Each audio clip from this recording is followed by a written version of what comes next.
Welcome back to Vice Grip Garage and part 2 of our LS swap. My old school stock car tribute car back here, well, the 400 in it, she went down.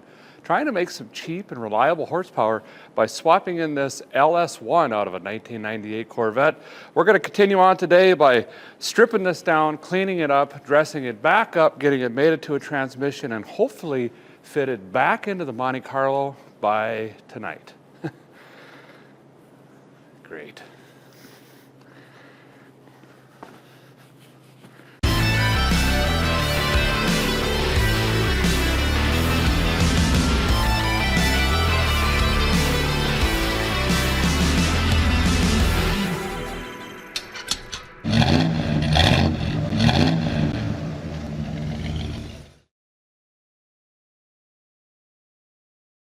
This old girl is a lot dirtier than I had anticipated, to be honest. I was hoping just to kind of wipe it down and start bolting some parts on this thing, throw it back in the car, but that's not going to happen. I'm going to wipe up the intake runners, the exhaust populator holes down here, and probably strap her onto the John Deere, run it over by the well, hit her with the pressure washer, leave that hooked to the house so that freezes and bursts a pipe that I can fix later tonight. And then we'll bring it back up to the shop here, and we're going to try to use what we can, but I know for a fact we got to get rid of this clutch. We're going out of Magicals, and we got to get rid of this Batweek oil pan and figure out our accessorize and so forth. Okay, what did I just say we were cleaning? That's what we were doing. So this is kind of what I'm going for here, is get off all this oil and stuff like that so a guy can get some tape in here, tape up to all these churches. You got a lot of them, 8 of them, if I think I'm counting right. That way a guy could shoot some water in here, not worry about filling the cylinders, clean up the valve covers and stuff like that. We'll do the same on the exhaust.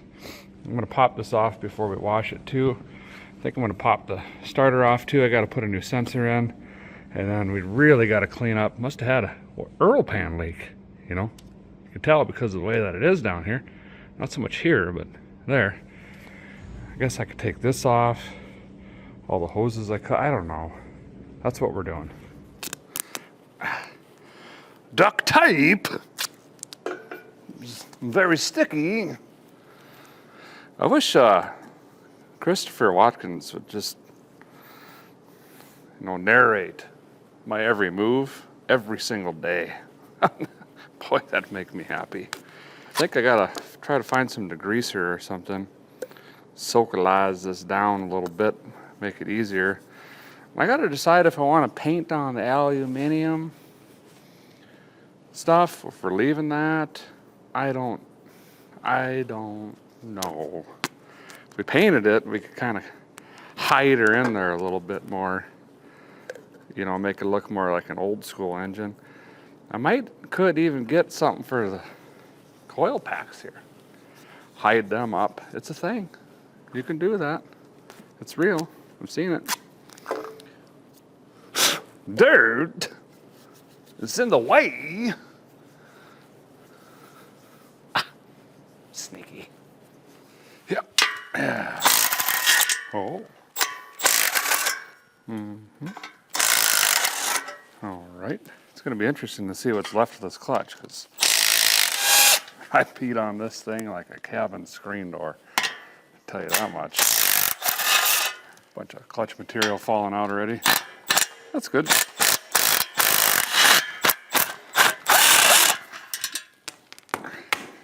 Oh, she's hefty. Oh yeah, she was right on the ragged edge is what she was. You can see here, right on the edge of life. That side's worse. Look at all those heat marks. It was, yep. Boy, could you imagine doing a clutch? No,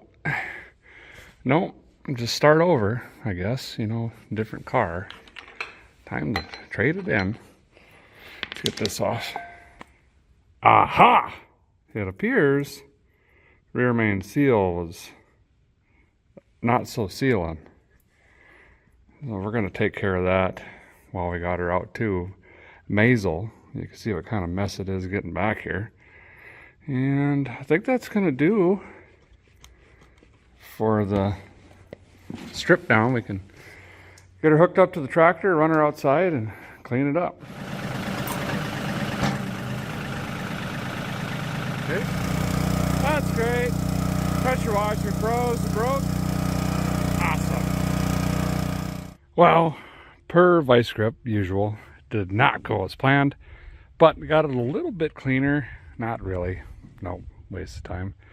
Got to pull the drain plug out. I might have shot a little water in her here and there.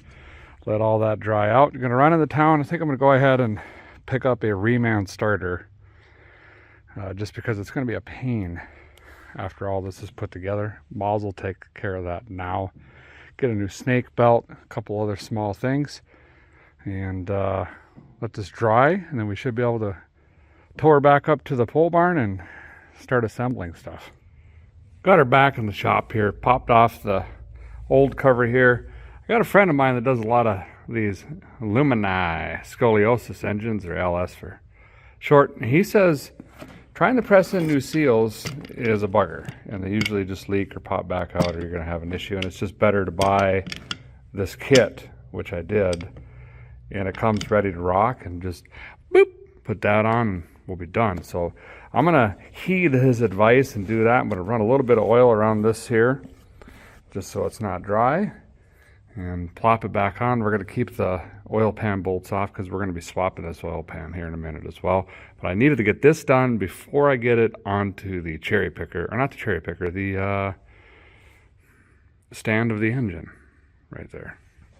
That's all installed. Went ahead and wrote the date on here because you know a guy's going to forget immediately next time I split this apart. Gonna go ahead and get this hooked up to the engine stand now. Flip her over and let's address this issue quick. Almost forgot. Might as well put the flex plate on before we bolt her up. And this is by Hughes Performance, and this is specifically made to mount that Turbo 400 to an LS1. And they clearly label it, which is nice. Engine side. Gonna take a picture of this decal here before we mount her up. Put some Never Come Off juice on here and zing, zing, zing, zing, zing. Got her flipped. Of course, just, you know, continuing the mess theme. Gonna go ahead and pop this thing off, like I said. Now, this could work. I don't know. But I have another oil pan in stock that I've had for years. I'm gonna go ahead and use on this thing.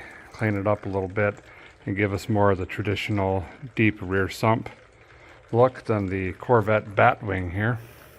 Should just be all these there, you know.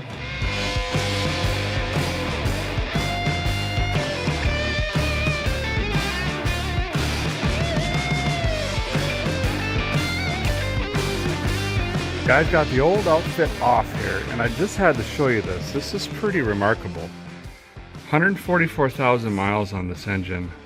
Look at the crosshatch. That's incredible. It's like a brand new block. What is going on? I don't know. I just pointing it out. Chain's great. Everything visually, just hooking the peepers in, seems to be fine. So let's go ahead and put on the other oil pan. I try to use everything I can around here on the shelf or Rusty Acres or wherever it is just to try to save, you know. This Holley muscle car oil pan, which I hope fits, was ordered 3/25 of 19. It's been around a bit. I can't remember what this was originally going to go into, but it should be the complete kit. There's windage tray. Got some hardwares. Okay. Pan. Sure. It's got a gasket on it. Pickup tube, we need that because we're moving that to the rear now, see? And then it's even got the oil there, all the checker upper stick. Great. It looks like some other miscellaneous hardware. Oh, got new bolts to the pan. They're just kind of rolling around in here, you know. So that's nice. I gotta play with some early ones. Okay. So the Batwing, the pickup tube, of course, went right here in the middle. Now, because we're trying to make it easier to install over this cross member, see, that's why we're going to go with the muscle car oil pan, because that pan is very reminiscent of this pan, which is also why the truck pans work really good for swaps too.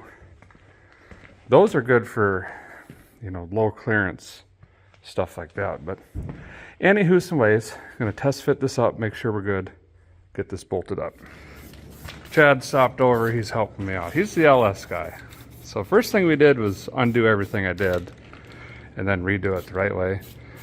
And then we got the oil pan in, of course, with the pickup tube, all of that. We got the manifolds. We're running these hooker manifolds for A bodies. Should work just fine.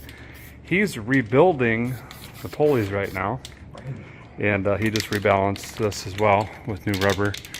1635 gets that done pretty quick.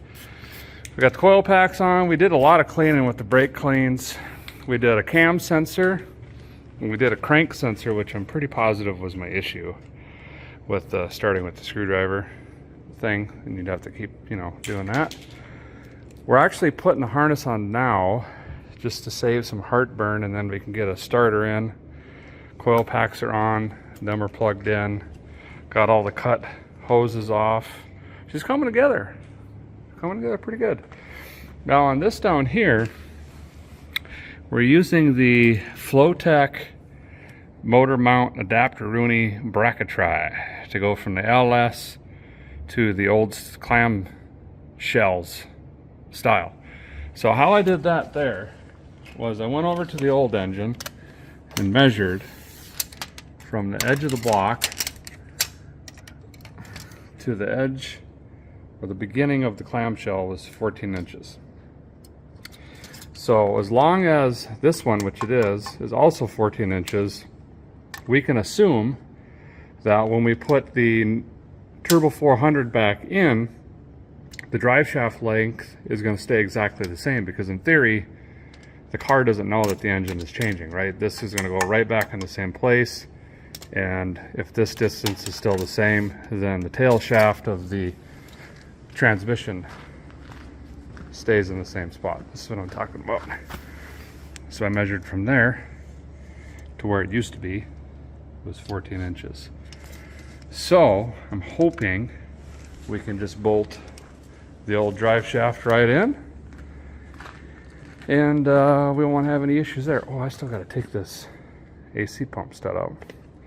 But this, I think, we want to do anything else, or is this it? I don't know. That's it? Might be, that's it.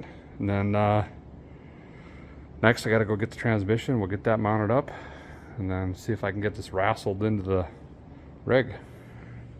So as far as the transmission goes, I went with Hughes. These guys have been around. They've been building performance transmission and accessories for 45 years now, and they're absolute legends on and off the track. And this goes back to having something just turnkey, reliable. I don't have to worry about it. I don't want to be pulling transmissions at the track or the side of the road. So they built me this Turbo 400 that has a trans brake, and then we're going to be using the 265 Sportsman torque converter. And again, we use their flex plate. Everything is, you know, made to work together. And these guys hustled. And when I finally pulled the trigger on this, of course, last second, look at that, January 10th, these guys were on it. Smashed this thing out, had me a shipping notification, came right up to the pole barn. So that was really appreciated. This thing looks like a beast. Look at this. I should measure these two transmissions actually, now that I'm thinking about it. Ooh, got some post ridge, I believe. Ooh, sticker ridge. Nice. Lots of them. So this is what we're going to be running. Trans brake in that car is going to be a lot of fun. And whoever's running it at the track doesn't have to have a ton of experience. They can go up, just hold the button, mash it to the floor when they're ready to go. Just let go, and you're doing the thing. Cooler fittings already in. Nice, let's get this thing unpackaged. Over here on Independence, had to get the dipstick out of it for the 400, and that was a wrestle. It was tied up in the blanket, and I don't know, some bending, and words later, I think I have it. One clunk. We need another. Seat and the torque for there. That sounded good. Boy, this thing sure is pretty. Well, we got her all dressed up here. Got the starter in. This is a reman. The other one was, well, I'll show you. Not looking very hot. And I know it's the inside that counts, but listen, my luck, 2 days after the swap, that's gonna die. And then went ahead and ran some leads. We're gonna have crank and then just 12 volt hot, which on the old setup goes around, I believe, to the voltage regulator and ends up in the fuse panel for all the accessories, for like dome lights and stuff like that. But we're gonna do something a little bit different. And we'll run a ground. I think I'm gonna pop this out quick. Well, we'll probably run the engine ground here up to the battery, but we could do that off the car. Goal was to try to get all the little stuff done. Chad actually talked this into me, and he's done about 54,912 more LS swaps. So I believe him. Now we're gonna lower it down, get it mated up to the Hughes transmission. Got the Sportsman's torque converter seated, locked, ready to go. That's full. Put a pressure transducer in over here. We'll be able to run this into our terminator. We actually watch our line pressure in the transmission, and that'll be nice to have. We'll button this up when we get into the shift linkages and all that stuff.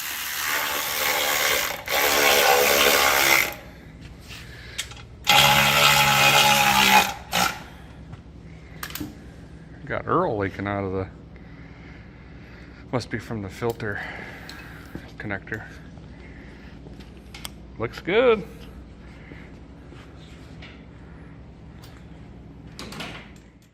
Okay, so let me see if I can throw my back out and get it up here.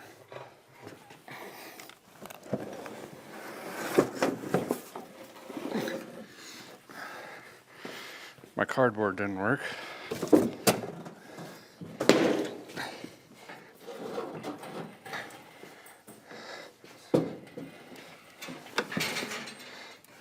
Okay, one sec. I got a bail. Yep.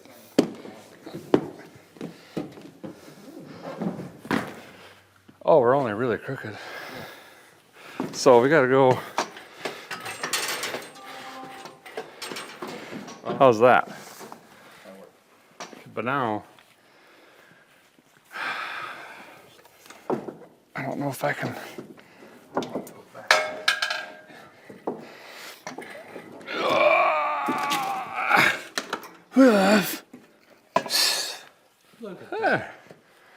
Yeah, you can come back and down about 13 feet down.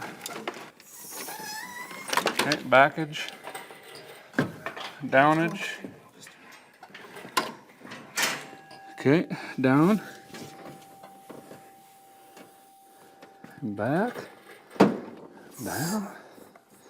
This is where it's gonna get tricky. Here's the problem, we're on a cherry picker here. Yeah. So I'll go under with a jack because I'm gonna have to try to lift to get these to, and then right at the right time you're gonna have to Just release. yeah, just let her go. Things happening.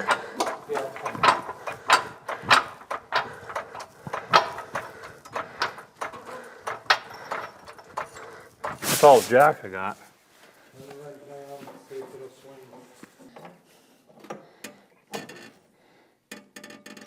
Okay, hang tight. Now I can let my. Oh boy. Oh boy. What if we try to drop it and then grab the front? Let's try it. Now that I got a jack under the back.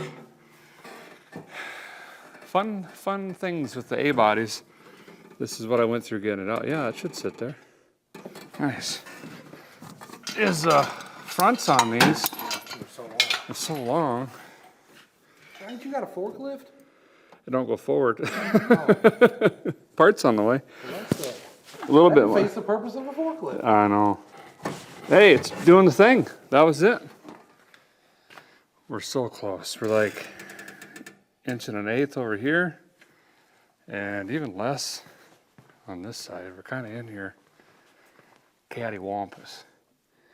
Maybe I could pull the jack towards the drinker side, or yeah. Yeah. So it'll kind of over. Let's see what happens. Chad, you did it. Yes. We think we got it in. Yes. But now, the real challenge, getting the motor mount bolts in. Well, guys, we officially have an LS in the Monte Carlo. It is tight, actually, surprisingly. I mean, we've got 13 feet here, but she's a paper slipper, cross member, but it's looking good. Chad can't stand the exhaust right now. He's gotta do something. So we're using the, I think these are Hooker brand down pipes. And they obviously match up to the manifolds really nice. So he's gonna try to just get us a connection here, something quick, cheap, dirty, so we can run the O2s and get a base tune in this here pretty soon. Pulling the AFR out, which is the old O2, because we're gonna run that into Chevelle. But we need a new O2 sensor for the Terminator, obviously, so I'm cutting him loose. I gotta pull the welder up for him so he can do his thing. This is awesome. Look how much higher the front end sits now, though. We're gonna have to address that. It's a lot lighter. Cross member is in and bolted up. We put a new poly mount for the transmission, and the other one was just completely shot. And Chad's just making the exhaust work for now with those pieces. It's gonna work just fine for what we're doing. And then we'll get our O2s so we can actually fire this thing up. We won't have to wait on exhaust or anything like that. The bolts are in. As far as the engine mounts up front, it is now mounted solid, transmission and engine. That's really big stuff done tonight. Well, we are going to call it a night. It is late. We are beat. We were both up at like 4 o'clock this morning. Chad still got a 2-hour drive home. Huge thank you for him. There must have been a look on my face when he came in, because he was just dropping off one of my truck and trailers. I mean, I must have been like, you know, just waiting for a lightning bolt to hit me or something. He stuck around and helped me get this thing in. That's a huge task off the list. I'm gonna catch some sleep, be out here bright and early tomorrow. We got fuel, digicals. Those are kind of the two big things. I'm gonna sleep on it, see where we start. See you in the morning.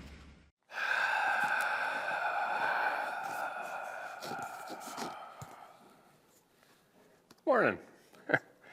Guy spent a couple hours cleaning this morning, and well, you can't even tell, so that's the sign of a good project. You're in it, you know what I mean? I also made a list here really quick because it's getting to the point where my mind is boggled. I don't know which way to go. Here, you know what I mean? So this is kind of just the high level stuff. There's a bajillion little things that go into each and every one of these, but at least these are the big ticket items. We'll kind of talk through them here. Drive shaft. Now, we could potentially swap a yoke and a U-joint if we get in a pickle. I might just borrow the drive shaft from the independent Chevelle, which is now the same transmission and same rear end, and maybe that'll slide right in there. That could really jam us up though. Fuel cell, fuel lines and filter, get that connected to the original intake. We got tires and wheels, going different than these. We'll get to those in a bit.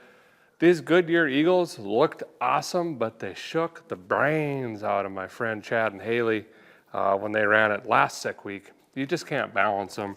So similar look, but we're gonna go with some actual street tires. I think you'll like it though. We have all the sensors that gotta go into the intake, and the intake's gotta go in the engine. Get the radiator back in, see if we can figure out hoses to go with this, because it's not an LS swap rad. We got the Terminator X to go in.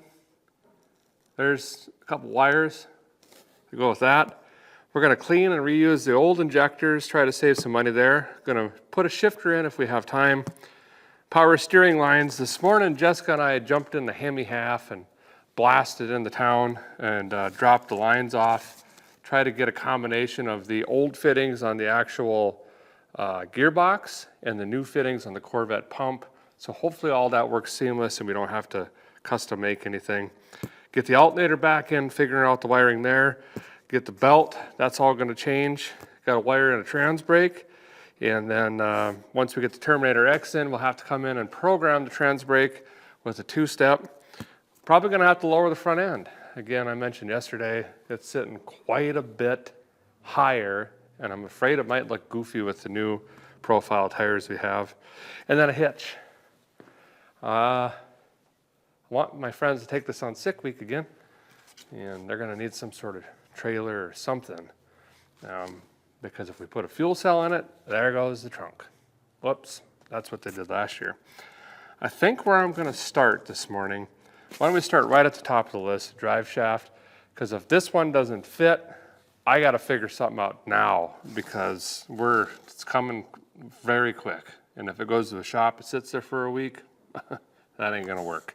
So let's go jack up independence, get that Driveshaft out, see if we can throw it in the LS Carlo, the Monte Carlo. Staying true to its name. Borrowed a Corvette engine, now we're borrowing drive shafts. What's next? Well, under independence, this is what we're after here. Same strap design. Like I say, it should be very close to the same exact 10 bolt. And we got the bigger yoke up front.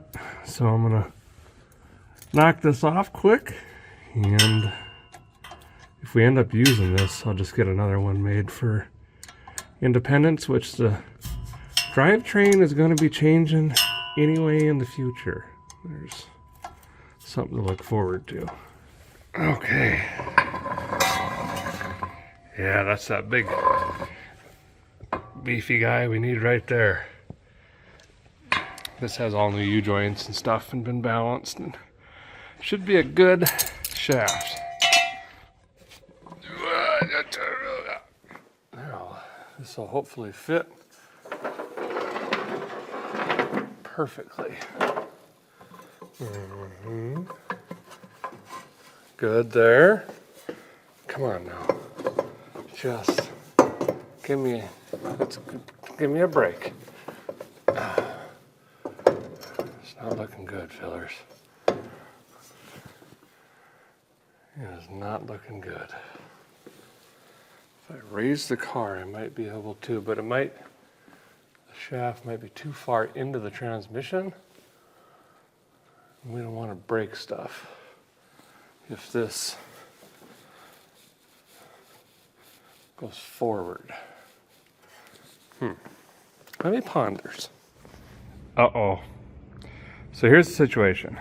Shaft is a little bit too long. Now that's probably due to the LS swap.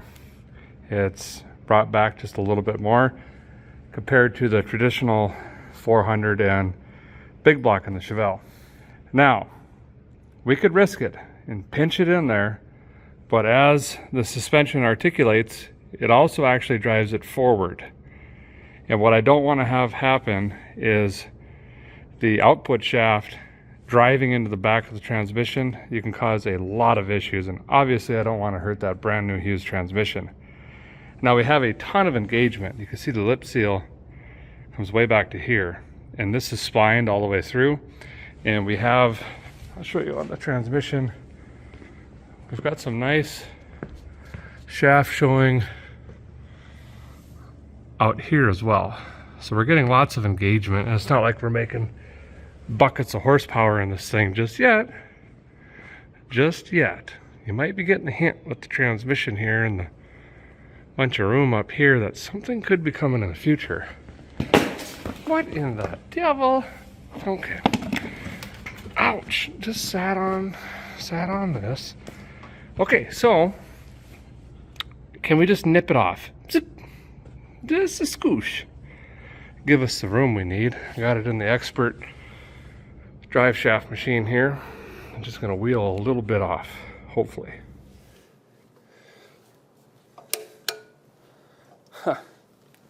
What?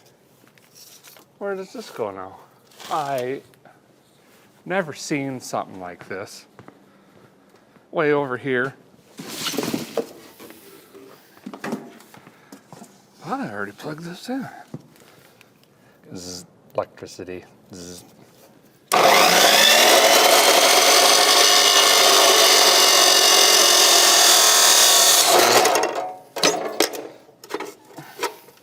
This is getting dangerous.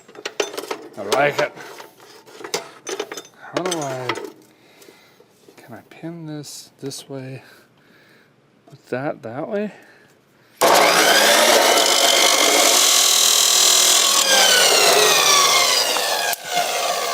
Can't see nothing. Junk.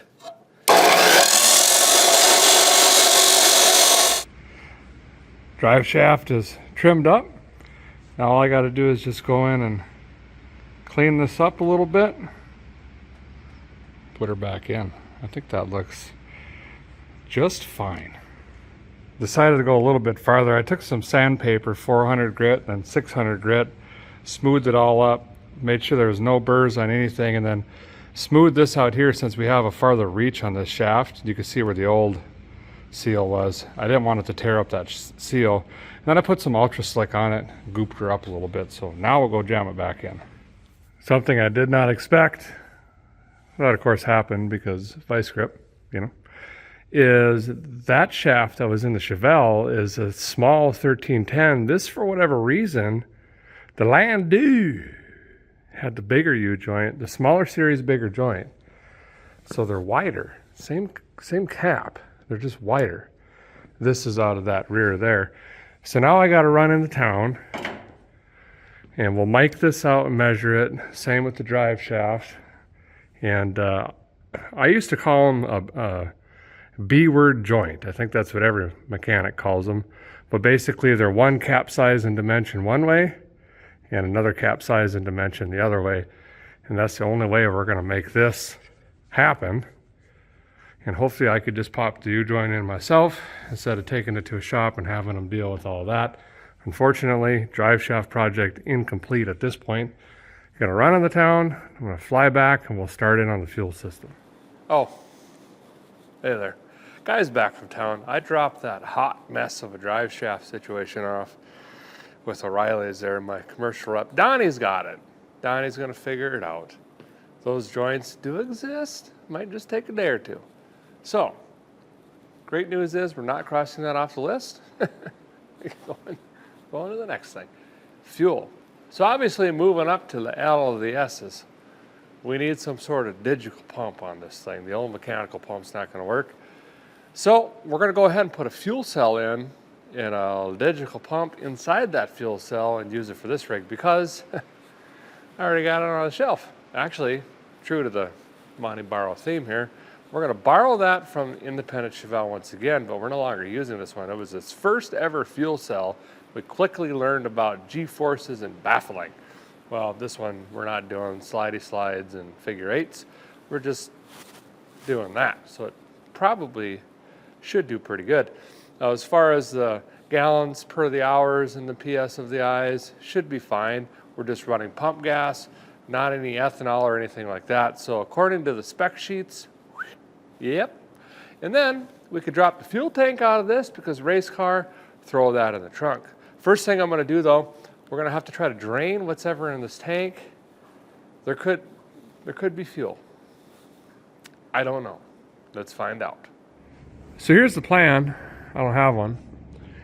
But I did go ahead and rip off the old rotten rubber line from the steel line, which is still connected to the tank in theory, which may or may not have gasoline, which is what we just previously discussed. So I'm gonna plumb it into this clicky-clacky, get a new piece of line, hook it on that end, and if anything's in there, I'm just gonna go ahead and fill up my snowmobile tank again. That's getting a little low of the old, oh my goodness, that smells terrible. That's getting a little low of the old gas, see? So we'll put more old gas into the old gas and mix it for when we start old cars again. Recycling, basically. Let's see if this works. Well, apparently, I gotta put new fittings on here. I don't know what happened in the wild last time, but got a little crazy, I guess. I don't know. Gonna put just some straight Blades on here because I plan on running this off a Milwaukee battery. I think Guy might not even need clampulators. She's pretty friction fit up here. Goodness gracious. See what I mean? Neck's getting hot. That means it's pretty tight. And then we'll bring this down. Try to buy these rubber lines on the roll just for this convenience factor, to be honest. Also, you get a better deal. Fun fact. What do I need? Standard screwdriver. Don't have it. Yes, I do. Leatherman right here. Okay. Let's see what happens here. Yep. Yep. No. Yep. Oh, yeah. Varnish. What else? Nothing? Oh, sound's changing? No, it's not. Maybe? There we go. More varnishes. It's trying. Maybe she was about empty, is what I'm thinking.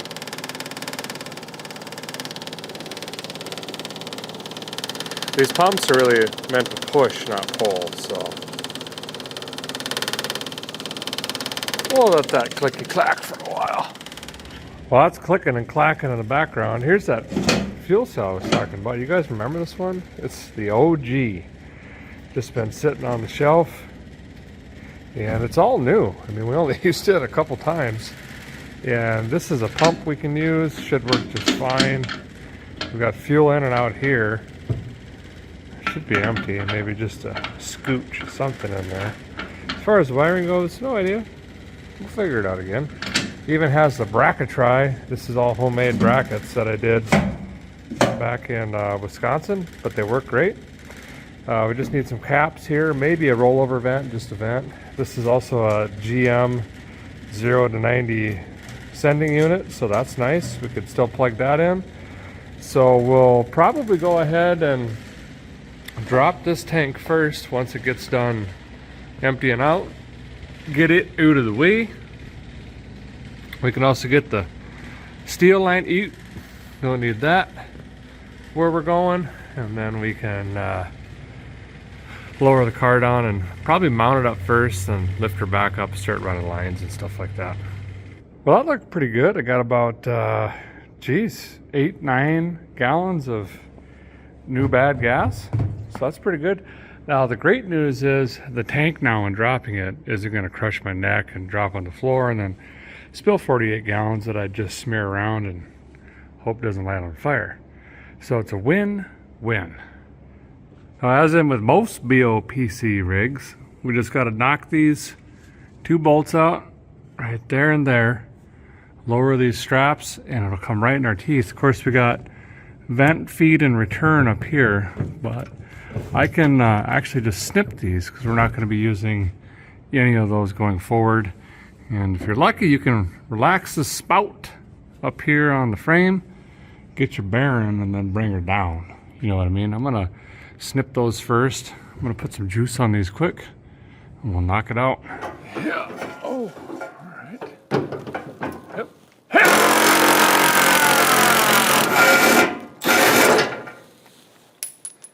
That one did come out. Okay. What about over here, though?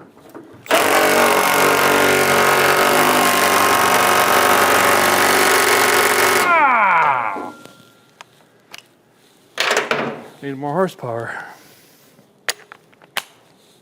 Okay, you're either gonna snap or come out. You chose to come out.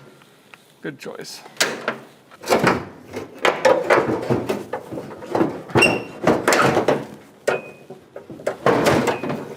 Look at that. Then got a ground wire up here. Just snip that, you know. We don't need that where we're going.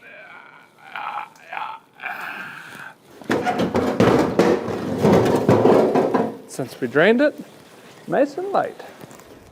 What a nice old solid rig. Gotta be just honest with you. T25, boom, bang. Snip these brackets out and throw this tank up on the shelf. Then we can bring her down and start planning for the fuel cell.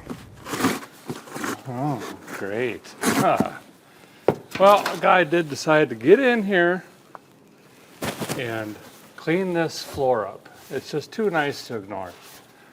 So I'm gonna wipe it all down, clean it up, dry it off, and come back. And we're gonna hit it with a new trunk pan. And what I mean by that is, you know, rubber undercoating. Just seal it up. Let's make it. Let's make it be the same forever. You know, and then we don't have to fret about is it rusting, this and that. Wow, pretty remarkable. Did not find a build sheet for the 2.5. Are you wondering? And by half, I mean Bill there's falling asleep again. He can't decide if he's up or down. You know, one of those weeks. Take a gander in the trunk here. See what we got going on for room. Oh, it's actually empty. That's weird. Thought we'd find some parts in here for something. Ooh, we got a big hump in here though that's gonna, I wanted to slide this way forward, leave a bunch of capacitor for tools and stuff, but it doesn't look like that's gonna happen. I'll show you what I mean. So we got this big hump here. So that's gonna pretty well put that fuel cell right here. That's where it's gonna have to go, but maybe we could gently sneak, you know, I'm thinking like a jack, a little tool bag, stuff like that. Oils, funnels. So let me go grab the fuel cell. We'll just kind of test fit it in here, see how it's going. Then we gotta figure out where to drill a hole to run our lines through. Now the trunk does look mint, but look, it's got a little bit of rust coming through in a couple spots, so I'm not gonna feel terrible about drilling through this one. We got a hole here, but that doesn't help us.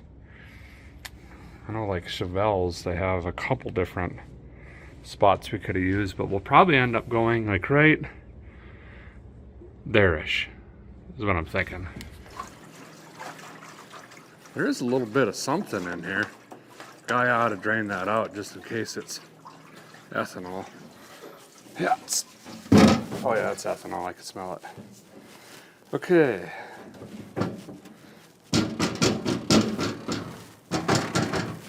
Sure, yeah. Well, this will work just fine. Actually, it looks nice. But I got this little, that's for the original fill neck. It goes through there. So I'm gonna gently massage this. I'm gonna run her through the English wheel, is what I'm saying. Massage that out so we can get this nice and flat.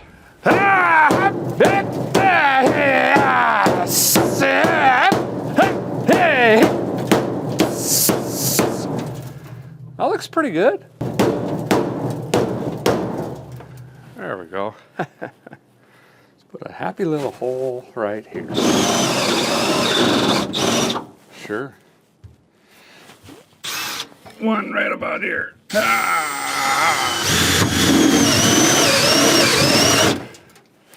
Yeah. Here. Sure. Yeah. Okay. I like that. An unusual sight. Me cleaning.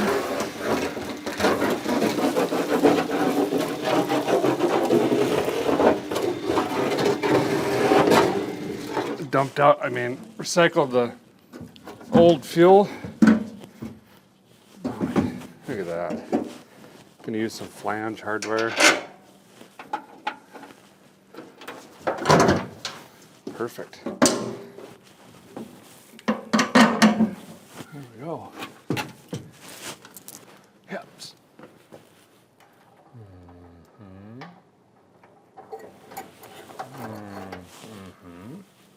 Yeah. Okay, now settle. Sit down.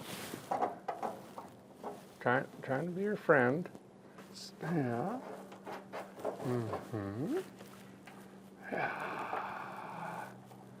Yeah, again. Yeah. Oh, for Pete's sake. Okay. See if this does anything.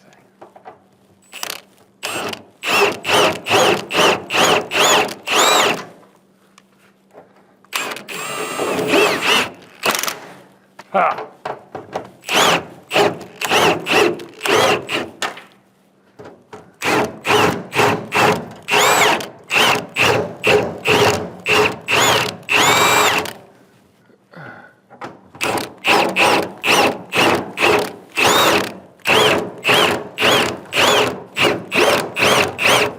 Ha!